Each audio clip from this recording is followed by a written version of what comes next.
Ang militanteng bundok mo pahigayon o may pahigayon ng rally dungan sa paghatag ni Pinoy sa iyang sona.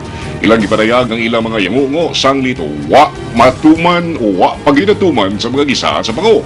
Ang kamatuunan ihatod ni Janice Solmilia.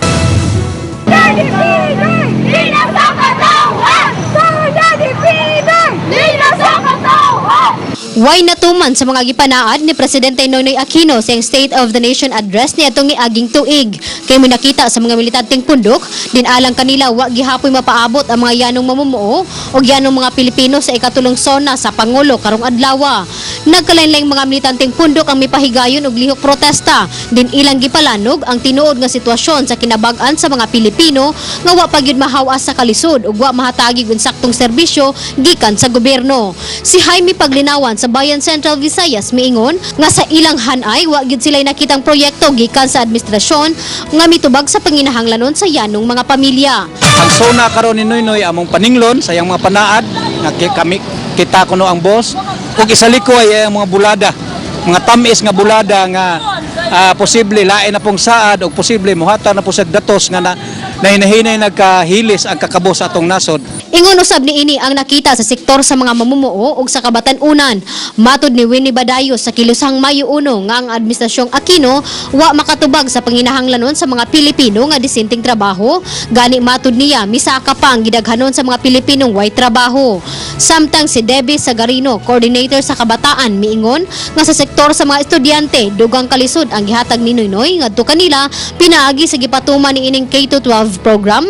Dindi gyud kini mao ang solusyon nga ilang makuha ang dikalidad nga edukasyon. Gikan sahan ay sa kabatan-unan makaingon gyud mi nga ang iyang giingon nga tagaan niya accessible education ang kabatan-unan wala gyud niya natuman gali nitaas man ang number sa out of school youth.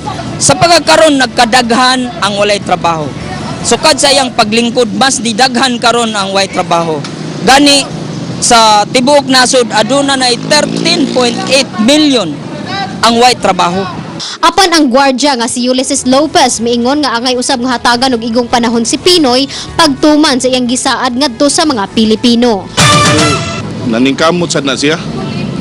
Hindi man nato ang presidente kailangan unite tanan magtabang-tabang para makuan gyud bang Karong adlaw gihatag na ni Pinoy ang iyang ikatulong State of the Nation Address sud sa duha ka tuig niining pangatungdanan. Bulada og pulos ng saad kini paghulagway sa mga militanteng pundok sa State of the Nation Address ni Presidente Noynoy Aquino karong adlaw. Kini tungod kay wa gyud natuman sa iyang mga gipangsaad sa iyang sona sa niaging tuig. Janice Solmilia, CCTN News.